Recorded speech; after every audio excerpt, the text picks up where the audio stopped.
En ce qui concerne les paysages de guerre en lien avec la Première Guerre mondiale, il faut distinguer les paysages de guerre liés à la guerre de mouvement et les paysages de guerre liés à la guerre de position ou guerre de tranchée. En ce qui concerne les paysages de guerre liés à la guerre de mouvement, il y a peu de traces, ce qui est assez paradoxal dans la mesure où on sait que proportionnellement, les pertes ont été plus importantes pendant la guerre de mouvement que pendant la guerre de tranchée. Sur ces espaces, en effet, il y a peu de vestiges car la reconstruction et la recomposition ont fait disparaître ces traces. Alors qu'est-ce qui reste sur place pour pouvoir rappeler la guerre? Ce sont les nombreuses nécropoles, les nombreux monuments, mais il n'y a que ça finalement pour rappeler la brutalité des combats qu'on a connus dans ces phases de la guerre. En ce qui concerne les paysages de guerre en lien avec la guerre de position, la situation est différente. En effet, pendant 4 ans, la guerre s'est figée sur des territoires courant de la mer du Nord à la frontière suisse. Sur ces espaces-là, les différentes armées ont construit des réseaux de tranchées, les ont multipliés. Ils ont également multiplié les installations logistiques.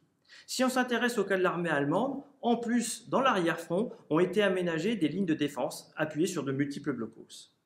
Ces espaces ont été dévastés par l'artillerie. Cette artillerie dont on a assisté à la montée en puissance entre 1914 et 1918. Il suffit de s'en convaincre de voir les paysages de guerre à l'époque que l'on avait dans les Flandres, en Artois, en Picardie, en Champagne et à Verdun.